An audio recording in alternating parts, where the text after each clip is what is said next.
Welcome to UFC Unfiltered. Please tell me that's on video. I've never been happier. I'm made for a fucking podcast. We're dangerous. Listen to me, we're at it.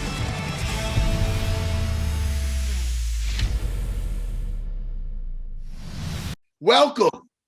Sorry. Welcome to UFC Unfiltered. What? No, this is, let's, hold on.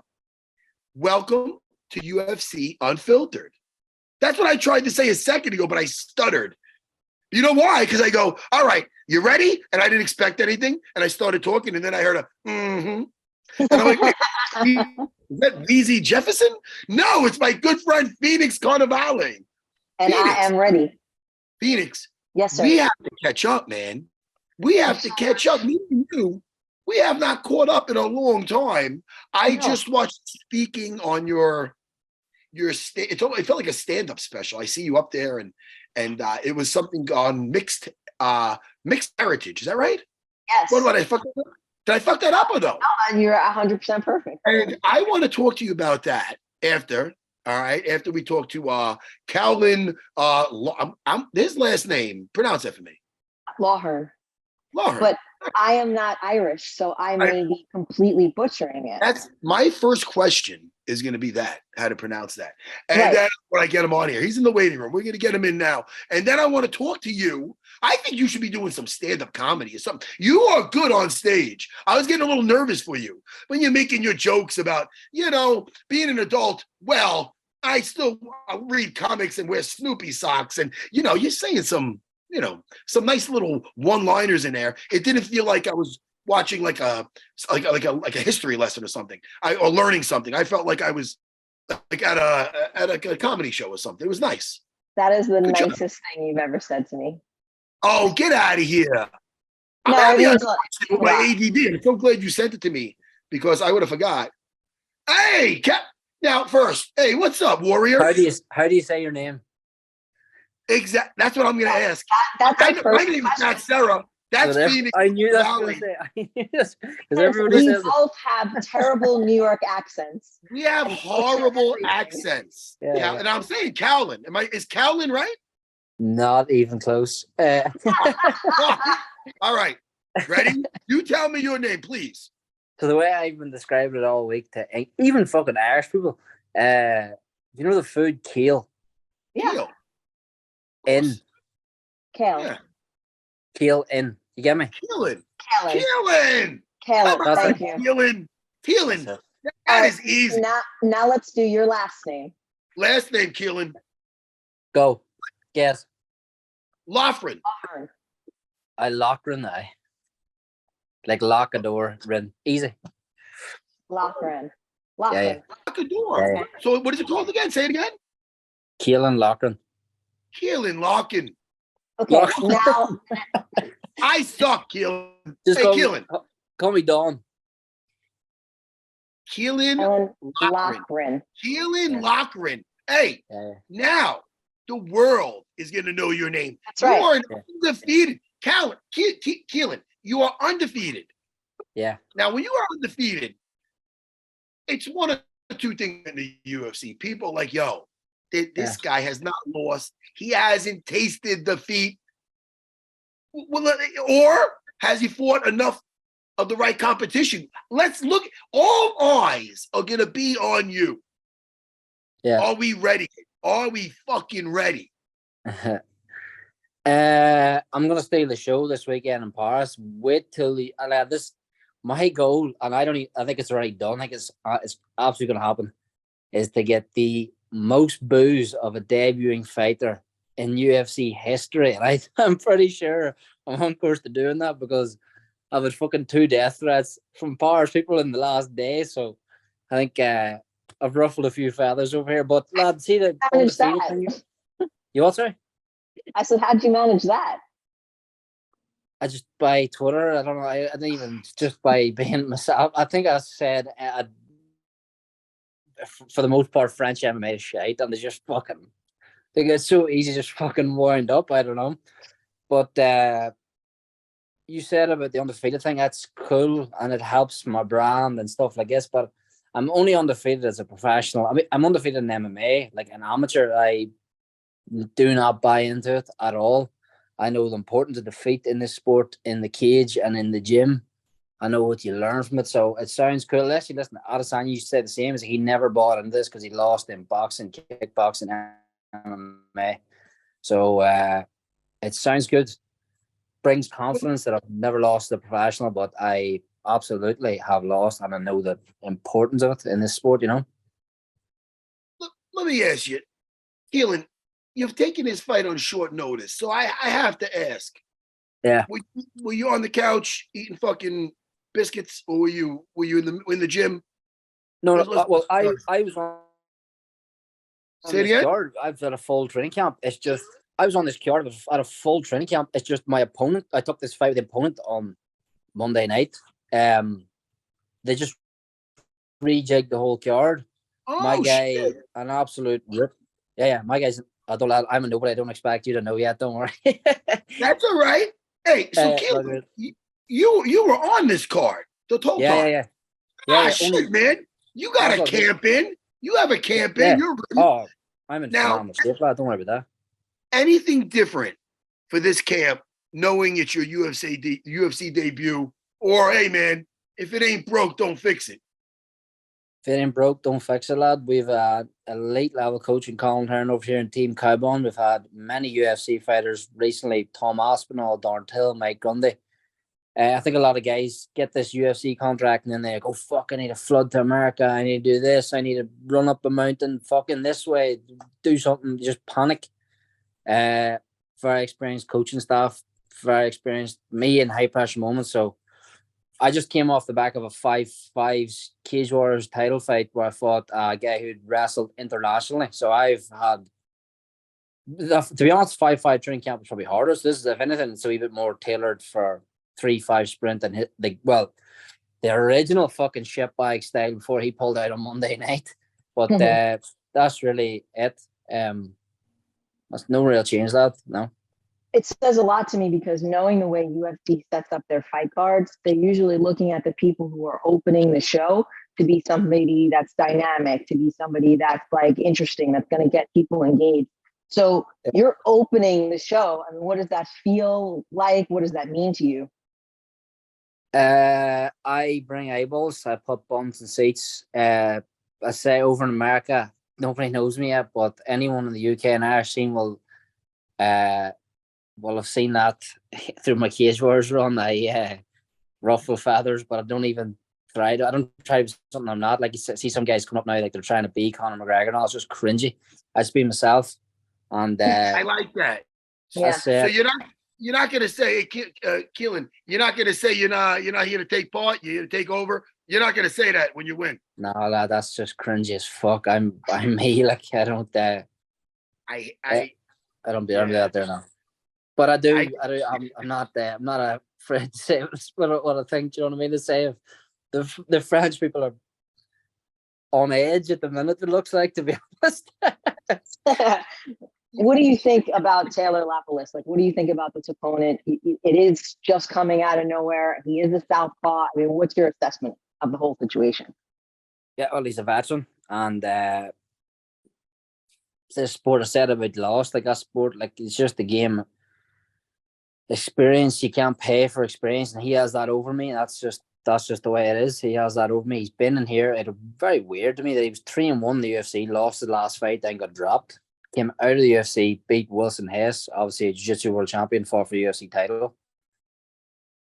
And now he's back in. It's his last chance as well. So he's coming to fight. I absolutely know that. He's going to give it absolutely everything he has, because if he loses again, he's probably done. But lad, I'm ready. I said it whenever the fight fell through on Monday night. I was flying Sugar Shane, flying Marab, flying any of them. I don't give a fuck. I know Marab's your boy. That's all right. That's all right, man. I'm here to make a debut. I'm here to steal the show. I'm here to show my skill now to the world. I'm here to show my work ethic for the last 10, 15 years to the world. So I'm not I don't care, lad. He's good. He's definitely experienced. He's a different style opponent than I was prepared for. But I'll get him. I like that attitude of whoever they give you. Yeah, hey, listen, they got to be doing something right with the matchmaking and the quality of fighters over there at Cage Warriors, because I'm looking at the former champions. I mean, Conor McGregor. You have Joanna fought from there, Bisping. Now we have Ian Gary, who came from there. He's not a champion, but he's got quite a name for himself. I mean, Taporia, Arnold Allen, Tom Aspinall. There's some good ones. Crazy. Recently, it's dipped. I think you've got some guys coming with a lot of hype just because they talk big. Fucking Molly McCann, Paddy Pimlet. But there's been a bit of a drop. But it's like everything. There's some good ones, some bad ones, isn't it? But I've had some tough fights in Cage Wars and some really, really, really high pressure moments. So I'm like, my last fight took nearly 100 Irish people halfway across Europe to Rome. So like, if let's say I fought an elite level wrestler, literally in a world gay wrestling world championships, but if nothing else, Cage Wars, you get these like high pressure situations. I went into enemy territory, and that's going to stand to me this one, you know. So no, it's a good promotion. It's a good way to gain experience, if nothing else. You know what I mean? Hey, Keelan, I'm sorry, Phoenix. I was going to ask Keelan, now that we're getting to know him, what did you start with? Did you start with the old fisticuffs or just boxing, or what was your first thing you started with the martial arts as a kid? My first martial art was boxing. Where I come from, you play a sport you ever heard Gaelic football? No? What is it called? A little bit. Football, well, soccer for us. Gaelic football, like Irish football. Tell me what that's about. That's the other one. You're thinking of hurling. That's the sticks. Oh, yeah. What is Gaelic this? football it's like a bit like rugby, but oh wow! So I played that, and then on the side I boxed, and then I got into MMA as a teenager, like 16. But that was where I got into boxing. I boxed very much on the side of that. That was my passion as a kid until I found MMA. You know. Yeah, and then when you found MMA, how did you take to the grappling? Did you like it, or you like, get off? I want to throw some punches, or how'd you like it? No, I like, to be honest, I probably started to like it more than not more. No, it's not true. I don't like more back then. But as much as like, even I love jiu-jitsu, I love wrestling, I love boxing. Like I don't have I could watch Wonder Boy circle off and tap you with his feet the same way I could watch Islam Makhachev control you with side pressure. I genuinely no preference. I love both. You know what I mean? I love MMA. I love the skill of the game. Love it. Keelan, let me ask you now. This is more of a personality type question. On a day off, I always like to ask the people on here, what do you like to, not MMA related, man, got a day off, and I don't want that active rest shit where you're hiking a mountain. What do you like to do to unwind, like a hobby? To be honest, lad, I really don't do much other than MMA. Post out of the camp, I love a pint of Guinness. Don't point me Landy. If I can get that. Guinness, a pint of Guinness. Are you watching anything on Netflix? Are you watching a series? Are you watching a book? Anything? I can't do it. I can't do it. I get so bored. I stick on with MMA again. I can't do it. Go for a long walk in the forest. Maybe that would be the height of it, but I can't. I get bored after 10 minutes. Just like on a fight or an interview or a vlog or anything. Like that. Being honest, lad, I don't really do anything else. Well, wait a second. A long walk in the forest. That sounds very like an Irish thing to do. I mean, you got a lot of forests around there. I don't have a forest around me. That's fucking awesome. Yeah. Oh, where I'm from is up a fucking mountain, but I live in Liverpool. The train at the weekend, I'll drive out of the city to go find a fucking forest. Me and a woman, peaceful, isn't it? Peaceful. You ever do camping or anything like that, or no? Nah, I don't like the overnight shit. Nah, fuck that. Yeah, fuck it. Hey, Keelan, man. Keelan, good. I was going to ask him, what's some shit that you've talked that you think have pissed off some of the Paris fans that they're so upset with you? I just made it clear that I don't rate French MMA at all. He doesn't like the French MMA. Well, what's it about it? Like, well, I came up in the Irish amateur scene and then came into the UK scene, and it's kind of well known that if you bring a French guy over, he's going to lose. Oh, Hey, man, that's his opinion. You It's know, fact. you want right. You want them just to drink their red wine and chill out and just do their thing. Yeah. Even at the upper echelons of the division, or sorry, the French guys, like I don't. This guy's a good kickboxer. He has got good defensive hips, absolutely. But I'm very confident if I can pin his shoulders to the mat, it's done. I'll get his back and I'll finish him. I'm 100% positive. I'm Do you 100% think this is positive. going to the ground? You're expecting this fight to go to the ground? Yeah. I mean, I'm coming off a KO and my boxing's improved a lot under Caolán over here, our coaches, but I can KO him stiff. I can KO him. He can knock me clean out. Absolutely. Of course he can. This is fighting. It's a 4-ounce glove. He can definitely knock me out. I can definitely knock him out. But if I hit top pressure on him, I think I think the worst thing you can ever get in a fight is like surprised. Like there's my wrestling coach Mike Grundy. I think he was up to 12 in the world in freestyle wrestling at a stage before he came into MMA. The first time he ripped a single leg of me, I was surprised. Do you know what I mean? The first time Darnell hit me a left hand, I was surprised. I think the first time I lock my hands on this kid and get a grip on him, should be surprised. Because there's not one man in France who can replicate my top pressure or my grappling or my hips. No one can. He'll have never felt it before. I know that for a fact. So Now, I don't rate French MMA. Still playing Melandia. you know what I'm reading here? I heard you have a mini beef with Bilal Muhammad on Twitter. What is that about? I'm not on Twitter. Tell me, man. I like this shit. People like to hear this. Bilal, I don't know. Like Bilal, like what a performance! His last fight, like deadly. I'm a big fan of Sean Brady. Like what a win! He completely nullified him. Like he's just an idiot of a guy. Bilal followed me on Twitter, and I quote tweeted and goes, "Tell you I'm not following back." It goes, I wasn't following him back, and then he unfollowed me, and he goes, I thought you were, you know that boxer Callum Walsh Dana promotes. Yeah. Oh yeah, that's right. He goes, sorry, I thought you were Callum Walsh, then I realized you're a nobody. Obviously, that's not true. He was just embarrassed because I mugged him, and I goes, I just replied to him as like, all right, fair enough, lad. Wait. It broke up when you gave us the response. Say it again. Being nobody. He's unbearable. But Bilal's an idiot. Good fighter, but he's unbearable. His two most famous things is he got cried when I poke and McGregor's reaction video to him on the set. That's his. But he's a good fighter. Like if he meets me, he'd beat the fuck out of me. Like, but he's an idiot. All right, I'll ask you this one thing, Keelan, before you go. This is your UFC debut as a professional fighter. What does it mean to you to be in the UFC? Oh, it's literally everything I've ever worked for. The tattoo I got in the back of my neck was the date I got my UFC contract. Got the numbers on it. So I'm literally this weekend going to be the man I dreamt of becoming 10 years ago. Do you know what I mean? It's literally everything, but it's very much a case of job in hand here. I'm fighting a veteran. I'm fighting a guy who's coming to KO me in front of his hometown. So fuck being in like celebratory mode. It's nothing like that. It's job in hand. But the first couple of days was deadly. And after the win, it will be deadly. But at the minute, I'm cutting weight and it's fight week. Do you know what I mean? Yeah, fuck yeah. I know exactly what you mean. And I can't wait for the fight, man. I'm looking forward to your debut. I like your attitude. Hey, Keelan, you got enough friends. You could use some enemies. I like that shit. I like it.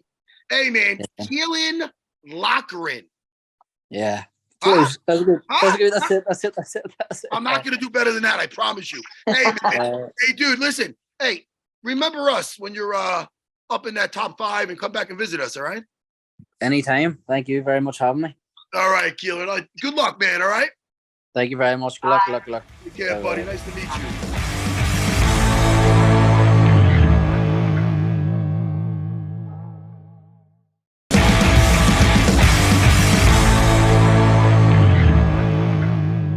Listen, man, I like meeting the new young talent. You know what I mean? Tattoo of the date he got his contract on his neck. You know, what I would say to that is, when I'm this high, I look in the mirror. Who is this guy? When I sing rap lyrics, that was Lil Wayne, my friend. Oh, When I thought it was like on some musical theater right there. Thank you. No. Yeah, Dean Thomas, he kind of made me think about how I sing my rap. I do it like I'm in Broadway, you know? You do. Yes, I agree Because with that's you from there. the Machine Guns Kelly song called A-Y-E, And You've then, always been a big hip hop fan. No? well, I am. This is true. Guilty as charged being the hip hop fan. But I like it because it's a Machine Gun Kelly song. It's called A, and the hook, not the hook, the verse is with Lil Wayne. Oh, it's to die for. Weezy. Anyway, I want you. Yeah, Wheezy killed it on the track.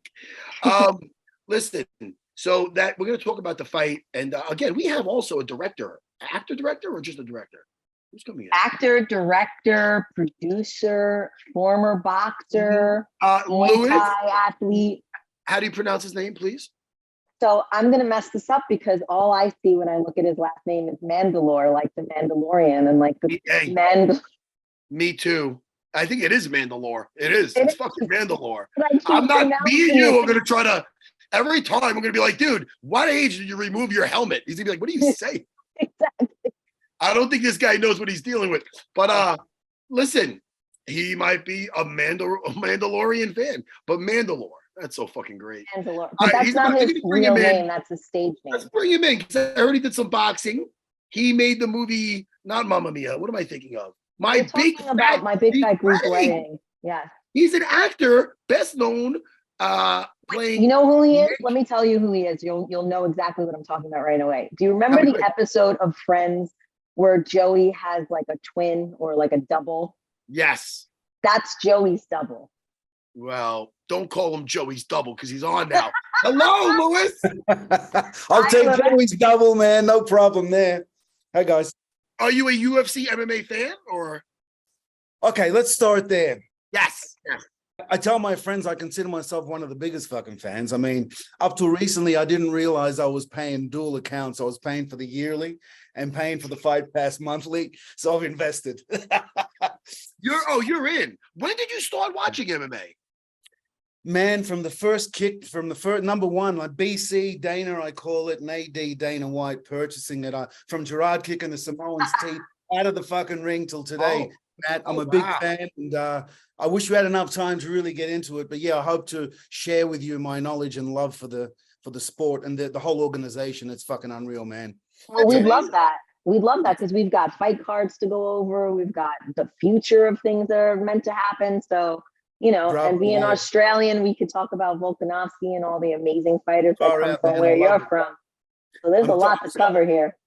Yeah, there is, and I'm really thrilled to be talking to you cats about some of this, the world that you guys exist in and have created, because not only am I fascinated and a fan, it's a huge part of my life. When I'm not making films, it's UFC all the way. It's, I used to be a traditional boxing, as you know.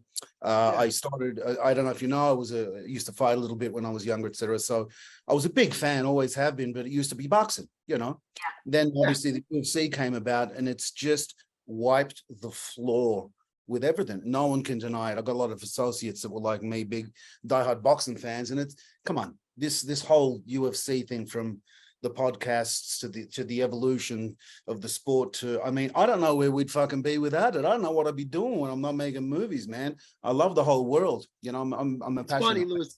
I'm with you, Louis. Growing up, my father wasn't really into sports. He was into Bruce Lee and Kung Fu theater. And I always felt like an odd duck, man. Like I don't watch anything with a ball. I'm not against anybody that does. I like people that are passionate about things. And even if I don't understand them or agree with them. But boy, oh boy, do I love the UFC. Before I became a participant, I was like you watching Gerard Depardieu kick, what's his name? Tuma? Well, I forgot his name. The sumo's teeth out. That's when I'm like, ooh. I actually did my first jiu-jitsu lesson prior to that. A year prior in 1992 with Horion and Royce Gracie. And they were talking about the Ultimate Fighting Championship when I kind of thought it was like, man, that's blood sport, man. That's not going to happen. Sure enough, it happened. So I've been on this journey from the beginning too. And when it burst on the scene, way more of a spectacle than a sport. But boy, did it get everybody's eyes opened to what real fighting is. You know what I mean? We were attracted as martial arts nerds because the way it was presented to us at that time was like a Taekwondo guy versus Jiu-Jitsu guy versus sumo wrestler. And as like a martial arts nerd who watched like Bruce Lee and stuff, you were like, you know what I mean? We had like a hot box, and where it was like scrambled, and you could see some of it because it was on pay-per-view. And then we just got addicted, and then it grew and grew and grew. It's so funny. Today I was wearing my UFC shirt. I was in the airport. It was 8 o'clock in the morning. I got hit on more than I was ever hit on. And I was like, I need to tell my single girlfriends that if they want to attract guys, just wear a UFC shirt. Yeah, man. Everybody wanted to talk to me about the UFC. It was pretty amazing. It's such a huge part of everybody's life now. It is, I have to say, my pals and I, we always talk about how in its simplest analogy, it's like, you consider old Rome and you consider the gladiators, etc. Well, it's as reminiscent as it can be in a modern world today, right? And you've got all these incredible athletes and their stories on your TV almost every fucking week. I mean, it's priceless. It's fantastic. And going back to what you said earlier, I think it's human nature. I don't know about you guys, but I'm sure the answer is yes. Growing up, because we're fight fans, obviously, and we're into this, mano a mano thing. You always used to say with the boys, right? Who do you think would win out of so-and-so and so-and-so? You're always sizing it up. Who's the baddest kid in the school? Who's the best bouncer in town? And and when the UFC came out, we got our answers, which was amazing. The Taekwondo guy, the wrestler, and obviously the evolution is what fascinates me, which I'd love to talk about. Isn't it funny? Like when we were younger, like we're old enough now, the kids growing up nowadays in their 20s, and they never, because the sport's 30 years old, they always knew what real fighting is. When we grew up, you didn't know. That's what was I found so fascinating about the first UFC. And it was the ground fighting where people did not, you had an idea, everybody, like you said, who would win? Does that Steven Seagal stuff work? What about who's Jeff Speakman? Like you find all these different martial arts. Jeff Speakman, though. We love him too, yeah. But what's cool? Just because you brought him up, I met him like 10 years ago, and he was like, I love karate and everything, but I realized that jujitsu is where it's at, and he became like a jujitsu black belt, and like, he had like throat cancer and stuff. Yeah, he like has so much respect for MMA. Wasn't he the secret? What was it called? The secret weapon? The secret weapon, something like that. No, something so there's like all these movies, the 80s, some of the 80s movies, and you never knew what really worked, Yeah. So then when we found out when the early UFCs came out, nobody knew how to fight on the floor, and it was just so like just mind blowing, Yeah. So now these kids, now everybody grows up knowing. Yeah. My kid's 14 years old and 12 and 10. They know how to fight better at that age than I did as an adult. Like, you know what I mean? I get it, man. Yeah. And now even on some of these undercards, you're looking at these kids, and I'm like, there's two potential world champions right there, man. I'm actually, do you ever get like sad when you get two young up and coming warriors and one of them has to lose and you're like, what a shame. I wish they met later on. But that's happening almost every undercard now where you're like, these guys are both just amazing. And obviously the younger generation, the kids that you see online doing all these mixed martial arts. I've got to say, if the aliens invaded us now, guys, as opposed to 50 years ago, when they cross all that stuff and get to the last line of defense, I always say the UFC, it's changed shit for the human race, man. You're going to get fucked up if you come here and you don't know how to fight. Hopefully they got their carotid arteries in the same place, these aliens. So they do. That's funny, actually. He's not going out. He's not going out. Ow, my carotid arteries on my ankle. I don't fucking know.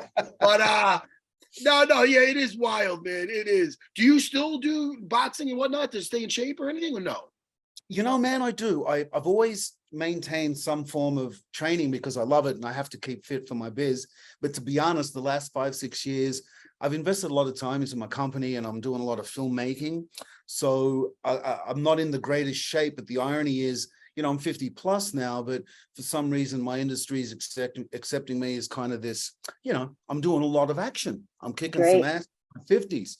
So, you know, you want to make God laugh, tell him your plans. I'm getting the Hollywood 20, thinking I'm going to throw down nothing. Yeah. 30 years of drama.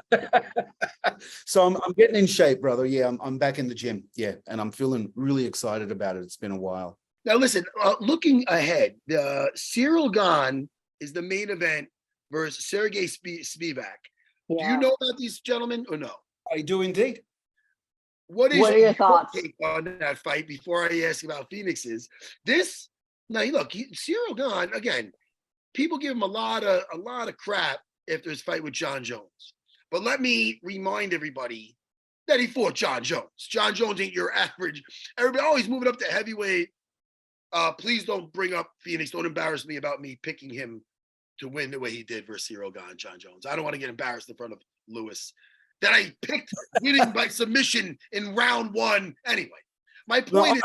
By the way, Matt, I agree with you. My philosophy on that point, bro, is it's a life thing. It's, you know, sometimes, correct me if I'm wrong, when you're in battle, you know, granted, John Jones is the GOAT with the grappling, and, you know, that's not Cyryl's department, but sometimes you fall into an awkward fucking position, bro, and you're just done. And I think part of that is that, granted, I do believe John would have done what he'd done no matter what, but correct me if I'm wrong, it kind of just happened, and he's, you know, he was there and it was done. I don't know if that makes sense. No, it does. I know what you're saying. But it would have been done anyway. I really believe that.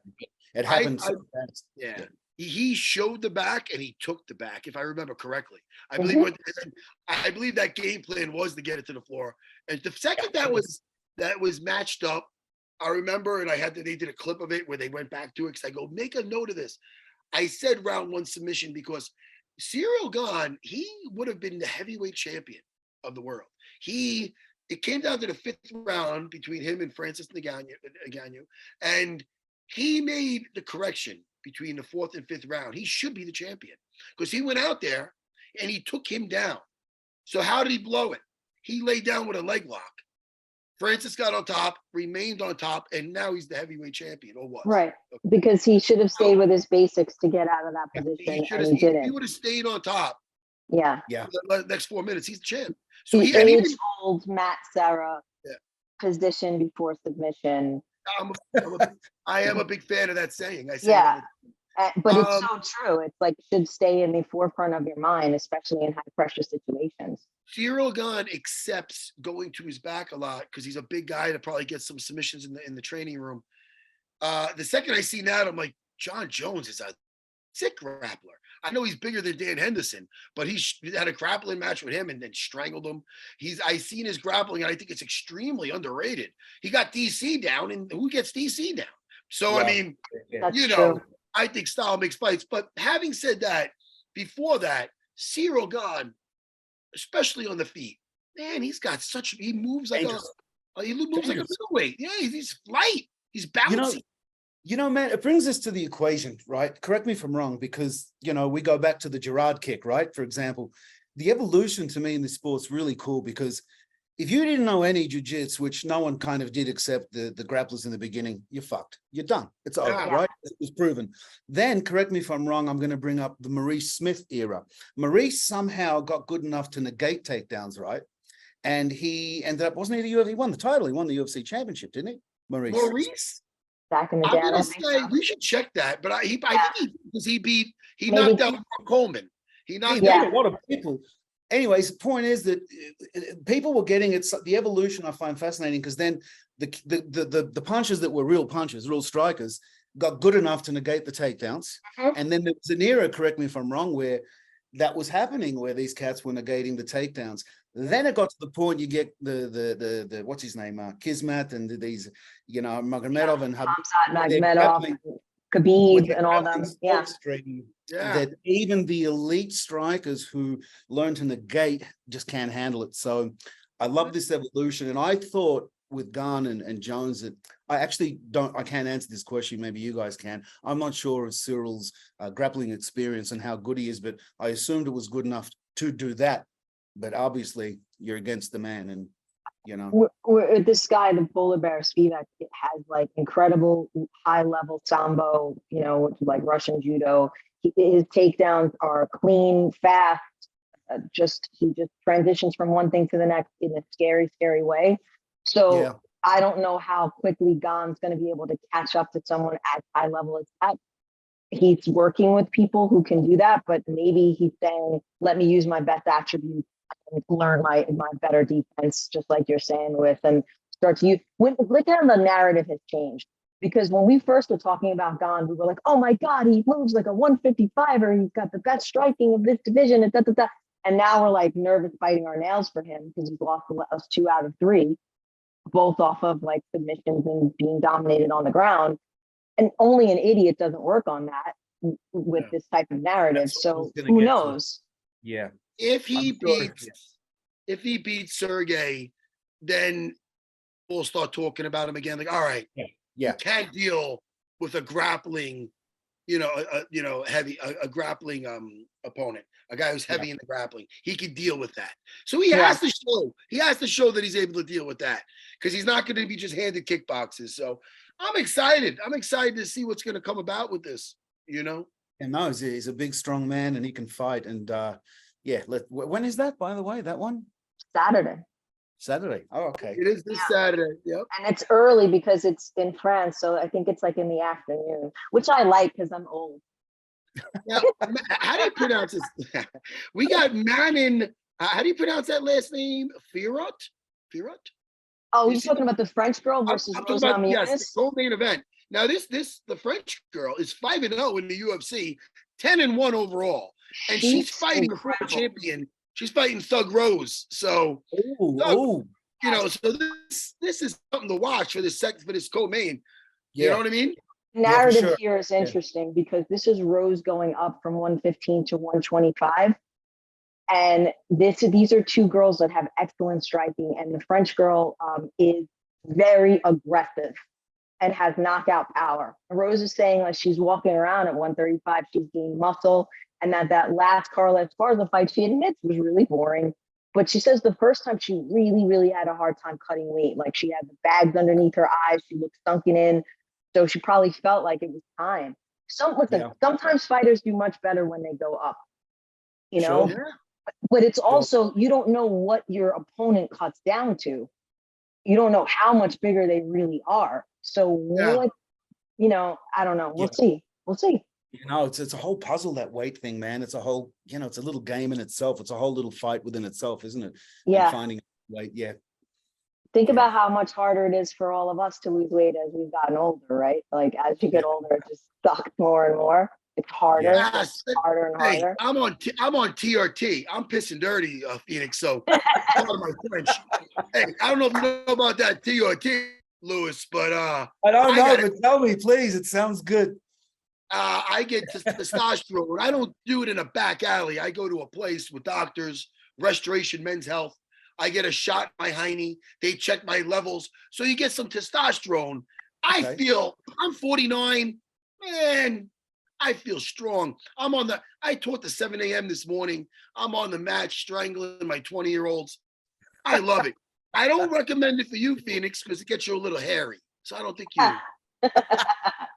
By the way, I have to share something. I got the text from my peeps saying you're going to do this thing tonight with the world famous comedian Matt Serra, and I went, oh, he's doing that now. But obviously you are, and you're killing it. Very good, by the way. Oh my goodness! I've been watching the show. It's very, very impressive. The dry, sharp. I'm just silly. Hey, I'm hearing that you became friends with some UFC fighters. Who are you friendly with besides myself and Phoenix? I just did a wonderful little flick with Cowboy Cerrone and Rampage Jackson. Got to know them pretty well. It's called 3 Days in Malay. And I'm not promoting here. I'm just saying. No, we know. I'm an actor too, so I know what I'm dealing with. Exactly. Yeah. Yeah, it's already out. People know it. So yeah, Cowboy came to Thailand with Rampage, and we shot a really cool World War II movie. Low budget, real indie film. We did it in a really very minimal amount of time, but their performances are beautiful. They were real nuanced, and we had a lot of kick-ass action, and it was fantastic. And then I ended up doing a follow-up with Rampage, so we spent another couple of months in Thailand together. We become pals. So there's a couple of legends that I got to know pretty well and work with. So I'll ask you this, right? Because performance, whether it's in the octagon or if it's behind the camera, performance is performance. So what are some things you take away that are similar performing in like a physical way by fighting and performing in like an acting way or an artistic way? What are like the takeaways that you need across the board? You know, it's a good question because my first acting teacher, God bless her, the late Janet Alhante, she knew I was a fighter. When I came from Australia, I was just boxing. I wanted to be the world champ. That was it. I was in LA for about 4 years, just boxing, but I was sitting in her class and I never forgot. She said, you know, you boxers or you athletes, she said, it's the same kind of focus. Like when you go into a fight, there's always a little nerves, right? But you want to be able to control them, but you want to be a little bit angry and you want to be a little bit ready, but you still want to be a little bit calm. And you kind of have to, I guess, mix all these emotions together. But she said something that I never forgot and I agree with. It's on the same number. It's about 6 or 7 on the adrenaline scale. Every time they yell rolling, I'm nervous, just like I'm about to do a round of sparring or something. You get that same butterflies because you don't want to get exposed. In the acting field, you're not getting physically hit, but it's an emotional destruction if you suck, right? It's horrible. So it's a similar, I guess, adrenaline point, if that makes sense. That's one similarity. And the focus, I think, is applicable to athletes and acting. That's why there's a lot of good crossovers, I think. Yeah, you know what? It's funny you said that because a lot of these actors, fighters, I should say, when they get done with fighting, some of them, you know, they test the acting out, you know, and I think it's part of what you said. They like that little tickle in the belly. You know what I mean? You know, because and you perform. Like that need to perform. The need to perform, to challenge yourself, to put yourself out there. I think that's really similar. Anytime you do something in front of somebody, I don't care if it's chess.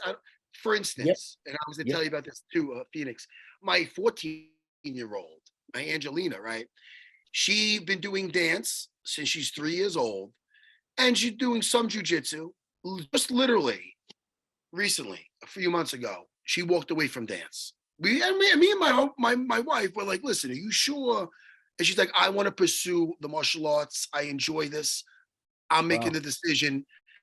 Hey, double gold the other day at the NAGA. She went 3 competitions, all gold medals. It's amazing. I see myself in her. But my point is this. When it came to competition, her very first jiu-jitsu competition, I've been around, man, her nerve. Totally fine, man. Totally fine. And I'm trying to think about this, and it has to do with the dance. She's been on stage in the spotlight, having to know these choreographed, how many different numbers and solos and duos, and she had to do this for how long? Since she's a kid. She's used to being under those lights, whether it's dancing or jujitsu. You know what I mean? I do, man. I do. Yeah. And I something else. 100%. I 100% agree. And again, do you recall these, for example, you know, you're in the gym growing up and you see these cats who are just hitting the bag and sparring and they look like world champions. But then you put them under the performance anxiety, which is the lights, camera, action with the crowd. And it's time. In other words, I always say to my pals, now it's not your time. You're not going to the gym to spar when you feel like it. Now there's, you know, it's that performance anxiety. So I agree 100%. And correct me if I'm wrong. A lot of those cats that look great in the gym, for example, you know, they can't perform and it's got nothing to do with their talent. It's just that fucking thing that your daughter has that she's used to that. Yes. It's dealing with that pressure and also just performance anxiety. There's a lot of tough guys. There's a lot of tough guys who are a dime a dozen. And some guys are like, man, this guy's the toughest guy over. I seen him do this and that. A lot of these tough guys, I'm talking about street tough guys. Yeah. You take them, anybody's tough with a bump of the shoulder in the heat of the moment. Yeah. You take that same guy who's beating up this guy. You take that same guy. Now you're meeting this guy, the one you're about to fight now. You're meeting him a week from now in front of 50 people. I guarantee that same tough guy, most of them won't even show up. Do you know what I mean? So in the heat of the moment, it's quick to be a badass. But then you got time to dwell on it, think about it, the what ifs, what could happen, who's watching. Yeah. You know what I mean?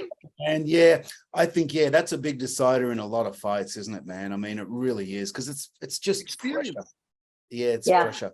So I think we like pressure though, in some way, shape, or form, right? Yeah. You teach yourself. I mean, as a director, like when you first started directing, that's the most amount of pressure of the person on set. How do you deal with that? Because now everyone's coming to you when you're directing. I got to tell you, you said it. And wow, I mean, being an actor's hard enough when they call you on the big shows and you're on the big stage and it's real serious and real fucking quiet. And they're like, go. And you know that there's a million eyes just watching the monitor and it's fucking pressure. But I mean, Mel Gibson's, all the big directors talk about it, how when you direct, it's a different kettle of fish because it's all about you and you're the captain. You've got a ship of sailors and you're going into fucking war. And any mistake you make, you're accountable. So yeah, man, I've been scared to come out my trailer in my first couple of big films where I'm like, got 500-600 people waiting outside and the crew and everyone. And as soon as you go out, it's like, what do we do? As you're walking to the set, and then you get there and everyone's like, what's up? It's fucking pressure. Yeah, that was a big turning point in my life. But I got to tell you, in the infamous words of Jim Morrison, he says, I didn't know I could sing until I tried it and I got confidence. It's confidence, man. When you believe you can do it. And I think it's the same as a fight. If you go in there with love, having a good time and you believe, then you got a good shot. Yes. Hey, Louis, let me ask you before we let you go. This is fun, first of all. I'd like to have you back for sure. Oh, please, brother. Anytime, man. Hey, Louis, there's a lot of guys who come in and they say, oh, yeah, they're a fan. And then they come on, they're like, yeah, I know Conor McGregor. They don't know anybody. You, my friend, you are a fan. The second you mentioned the sumo getting his tooth knocked out by I knew you were a fan. This is what I want to ask you. You've been an actor, you've been a director. Which do you prefer? Go. I think I'm setting my sights on being a filmmaker. Yeah, filmmaker. I'm setting my sights on directing right now. Yeah, I'll take the acting. I love it. I love the craft. Yeah. But I was born to make films, and I knew that when I got to Hollywood because I'm an illustrator, bro. I've been an artist. My friends call me a Renaissance motherfucker because I'm in the wrong era. So actually, I want to do a portrait of both of you. I promise you, in a month or two from now. Oh God, I'd love that. Portrait, but illustration and the arts are my life. So now I'm incorporating my storyboarding into my filmmaking and working with actors. So I think the passion is that, brother, to answer your question. Thanks for asking. Interesting. So wait, now being that you're an artist, when you have a movie coming up, do you do your own type storyboards or no? And you're like or do you know how they do this there? Like for instance, I see your last name, Mandylor. I watched The Mandalorian. At the end, they show like this. At the end of the show, beautiful. They have like these little artwork of the what the show is. Concept art. Yeah, the concept art for the show. Concept art. Do you do any of that yourself, or am I just? No. I do. No, I do. Most people, you have to hire these artists to do that. So ultimately, not everyone does it this way, but I like to because I enjoy the process, and I just roll like a fucking steam train when I'm on set. Comic books are more or less storyboards, you know. Yeah. So I was almost an apprentice for Marvel Comic coming from Australia. You are our new best friend. Louis Mandylor, please. Hey man, nice to meet you. And pleasure, please come on again soon, bro. Yeah, stay in touch. Do you ever do in person, guys? Do you ever do the in-person podcast, or it's always like this? No, I know what we did before the pandemic, and then that kind of ruined things. Yeah. And it's so funny. Like we said before, I was on the Rogan show and I was talking about what I do, and he was like, "Don't you think you're missing something not having the people in studio?"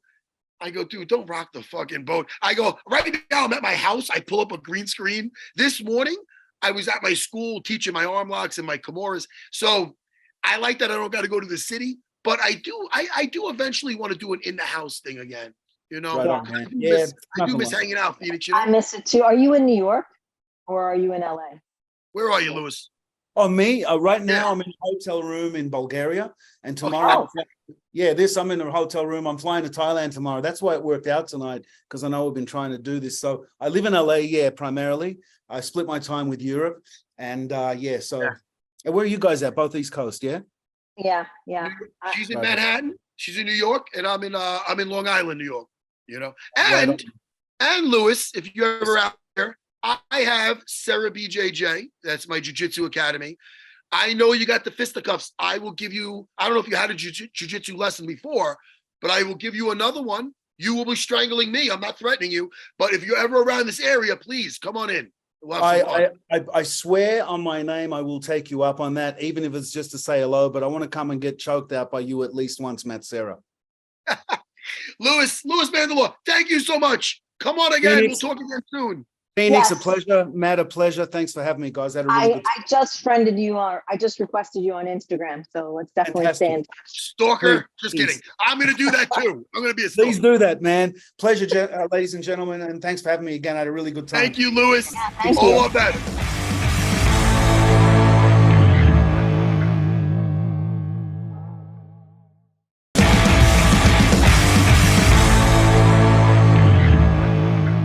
Phoenix, that was fun. I Hey, love when they're fans like that. I love when he's first like of all, a legit fan. first of all, I'm gonna follow him once we're done. Mhm. Because if I do that now, I got ADD. I'm not gonna be able to do it. Listen, once again, where can people watch your speaking on your mixed heritage? Where can they watch that? It's on YouTube. If you just Phoenix Carnevale Speak is the name of there was like a guy who worked for TED Talk. He broke off from TED Talk, and he does these speaking engagements for like everybody. And you could like once a month, it's a different topic. So I didn't choose the topic, but You they didn't asked me to do it. I didn't choose the topic. No. Listen, I'm glad you did it. I thought it was gonna be something like I don't know. I didn't know what to expect, to be honest. But then when I watched it, I like to get the humor in there because it doesn't make like it's not a gloom and doom and a poor me thing. You had some things that were funny. Oh, everything's a rag.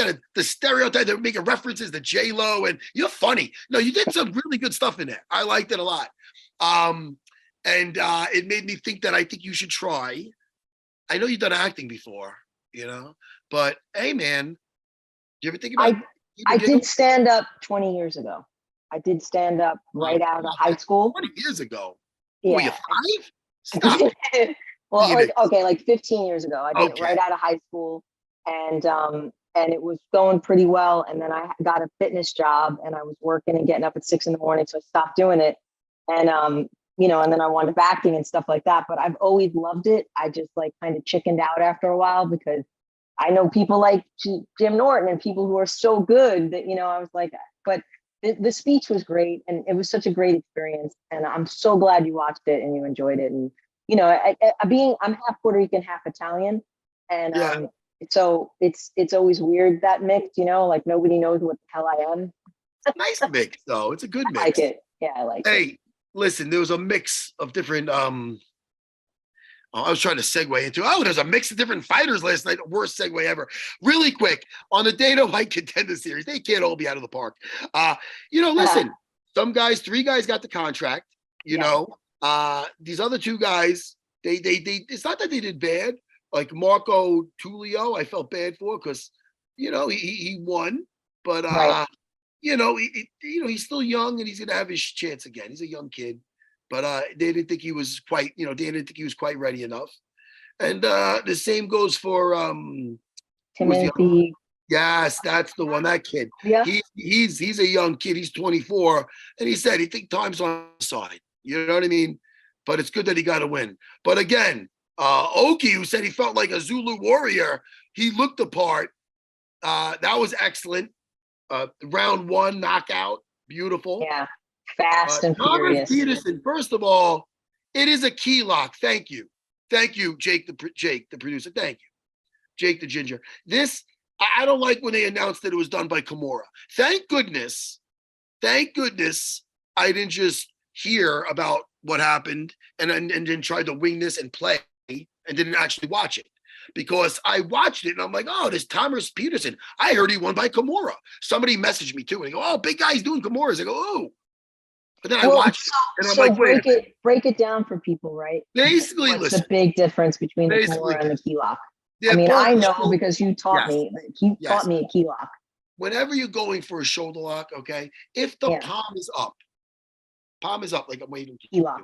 That's an Americana or a key lock, okay? If the palm is down and you're getting it behind the head, behind the back, and then behind to touch the head, that is a Kimura. Ding, ding, ding, ding, ding. No?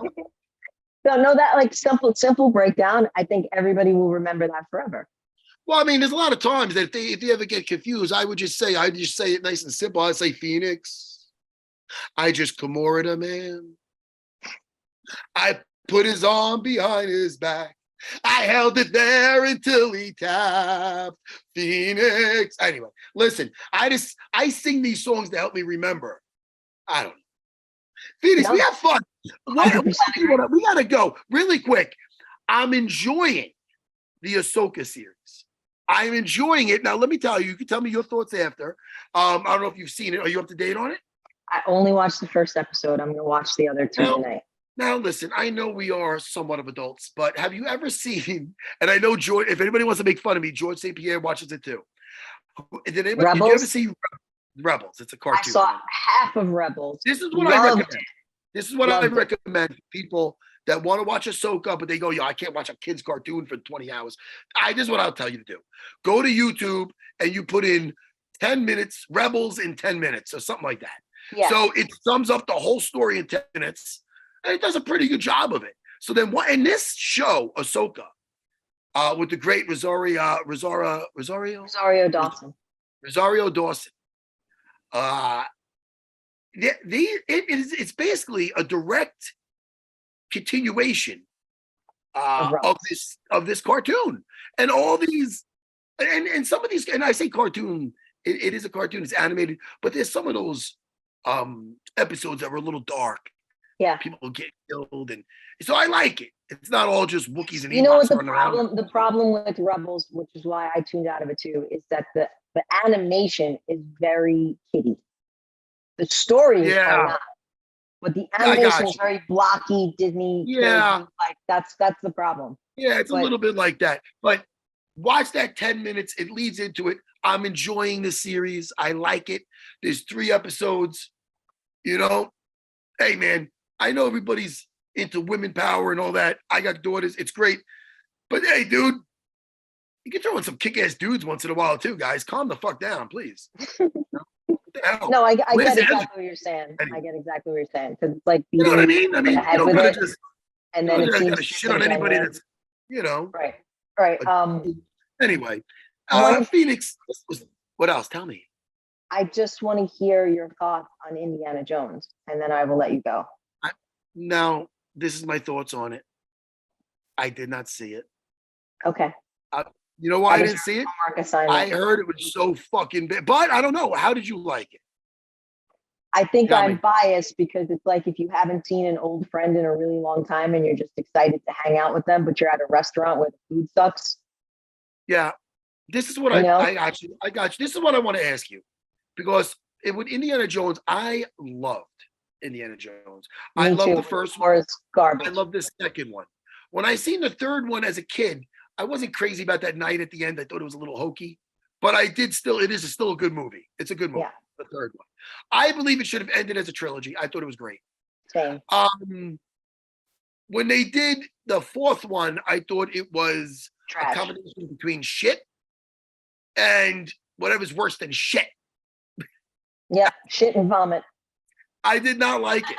I did not like when you had Shia LaBeouf on Vine. Tarzan moment. And also you hear, what am I looking at? So bad. I think George Lucas is out of his mind. I think Steven Spielberg was like, I don't want to do aliens. And he's like, no, let's do aliens. But anyway, I think they jumped the gun on that one. The Crystal Scrolls, whatever there was. How was this one compared to that one? It's better than that one. That's good. It's better than that one, but it's do they make Indy a wimp? Is he a little weak? I know he's old. Not a wimp, he's just old. He's old. I heard they had flashbacks, though. Flashbacks.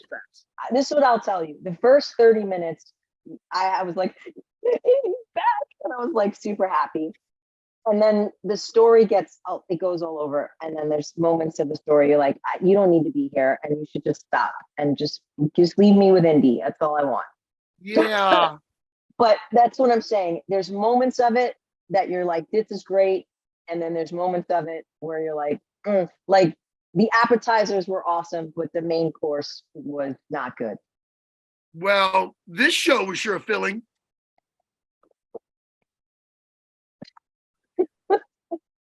Yep. You could boo me. No, I like it. Okay. It was a dad joke, but listen, I got a lot of dad jokes because I'm a dad. Phoenix, this was fun. I had a blast catching up with you. I want you to. You've been training or no? You rolling? Not as much as I should. We're We'll gonna talk talk about about later. that. We're gonna talk off air. I got to get you back on the mat somehow, Yes. somewhere. Yes. All right, and that will happen. Listen. I mean, shoot. I hope Jimmy gets sick more often. I don't know. I'm only fucking around. We got to make this happen again, even if you're a third mic in here, because it's been too long. Or else you come out, you do some jiu-jitsu at my school. We'll catch up then. We should. We What else? definitely. What do you want to plug? Anything else you want to plug, buddy? Nothing to plug, but follow me on the Insta, and when I have something. What is your spell it? Spell it for me. Phoenix, Phoenix, Carnevale, Carne, V as in Victor, Ale. That's it. Easy to find. Phoenix Carnevale, so much fun.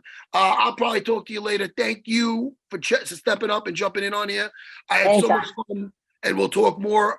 And hey, listen, I like the way you brought up all your pop culture references in your in my speech. What was it called again? Tell me what's called again. It's called Speak Heritage with just my name. So Phoenix Carnevale, Speak. Yep. Awesome. Hey, buddy, we're gonna catch up even. This was a long episode, but it was fun.